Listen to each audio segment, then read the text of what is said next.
Shamshabad airport కు bomb బెదిరింపు వచ్చింది.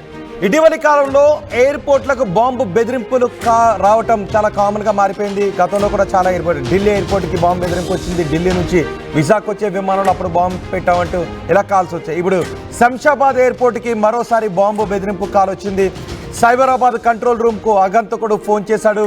దీంతో వెంటనే అప్రమత్తమైన సెక్యూరిటీ అధికారులు మొత్తం శంషాబాద్ ఎయిర్పోర్ట్ అంతా కూడా క్షుణ్ణంగా తనిఖీలు చేశారు. బాంబ్ డిస్పోజల్ స్క్వాడ్ వచ్చి అక్కడ తనిఖీలు చేశారు. ఎయిర్పోర్ట్ అంతా ముమ్మర తనిఖీలు చేసిన తర్వాత ఈ బాంబు బెదిరింపు కాలంతా కూడా ఉత్తుత్తు కాలని తేల్చారు. ఇది ఫేక్ కాలని తేల్చారు. ఎవరో కావాలని చేసిన పనిగా గుర్తించి ఆ వ్యక్తి కోసం గాలింపు చర్యలు చేపట్టినట్టుగా తెలుస్తోంది. ఫేక్ కాల్ చేసిన నిందితును కూడా గుర్తించినట్టుగా తెలుస్తోంది. మా ప్రతినిధి దేవిక ఉన్నారు పూర్తి సమాచారం అందించడానికి. దేవిక, ఎవరు ఈ కాల్ చేసింది? ఇది ఫేక్ కాల్ అని తేల్చారని అంటున్నారు. మరి తేల్చిన వ్యక్తిని గుర్తించారా?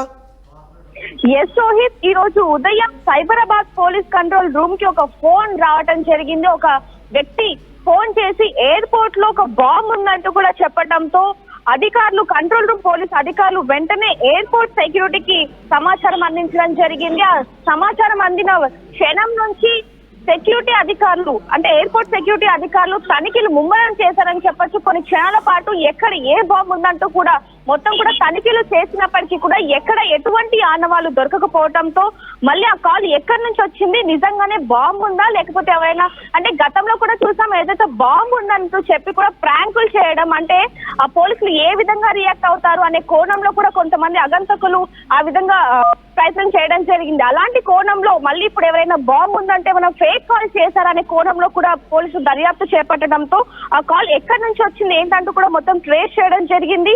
చేసిన తర్వాత నిందితుడిని కామారెడ్డి వాసిగా పోలీసులు గుర్తించారు.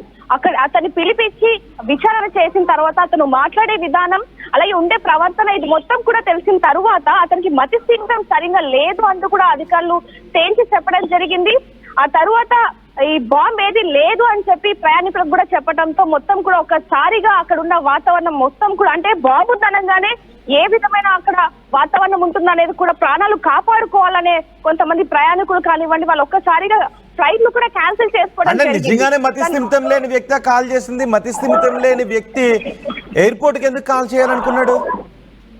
గతంలో కూడా ఇలాంటి, అంటే పోలీసులకు కూడా ఈ కామారెడ్డికి సంబంధించిన ఒక వ్యక్తి గతంలో కూడా పోలీసులకి ఫోన్ చేసి పిచ్చి పిచ్చిగా మాట్లాడడం, లేదంటే ఇక్కడ దొంగతనం జరిగింది అది ఇది అంటూ కూడా ఒకసారిగా ఫేక్ కాల్స్ కూడా చేయడం జరిగింది. అదే కోణంలో సైబరాబాద్ పోలీస్ కంట్రోల్ రూమ్ కి ఫోన్ చేసి ఇలా ఎయిర్పోర్ట్ లో ఒక బాంబు ఉందంటూ కూడా చెప్పడం జరిగింది అంటూ కూడా విచారణలో తేల్చినట్టుగా కూడా పోలీసులు చెప్పడం జరుగుతుంది. రోహిత్, బాంబు ఫేక్ కాల్ అని తెలియడంతో అక్కడున్న అధికారులు కానివ్వండి లేకపోతే ప్రయాణికులు వీళ్ళందరూ కూడా ఊపిరి పీల్చుతారు అనేది మాత్రం చాలా క్లియర్ గా తెలుస్తుంది. రోహిత్, రైట్ దేవిక, శంషాబాద్ ఎయిర్పోర్ట్ కు బాంబు బెదిరింపు కాల్ వచ్చింది. బాంబు బెదిరింపు కాల్ రావడంతో ఒక్కసారిగా సిబ్బంది అలర్ట్ అయ్యారు. కొద్దిసేపు ఆపరేషన్స్ ని ఆఫ్ చేసి హోల్డ్ చేసి అక్కడ తనిఖీలు చేశారు. నిజంగా బాంబు పెట్టారేమో అని భయభ్రాంతులకు గురయ్యారు. అన్ని తనిఖీలు చేశారు, కానీ ఎక్కడ బాంబు లభించకపోవడంతో మరోవైపు ఈ కాల్ చేసిన వ్యక్తి ఎవరు అని గుర్తించే పనులు ఇటు పోలీసులు ఉన్నారు. ఇదంతా కూడా ఒక మతి స్థిమితం లేని వ్యక్తి చేసిన ఆకతాయి కాల్గా గుర్తించారు. కామారెడ్డి వాసి, కామారెడ్డికి చెందిన ఒక వ్యక్తి ఈ బెదిరింపు కాల్ చేసినట్టుగా గుర్తించారు. నిందితుని పట్టుకుని విచారించారు.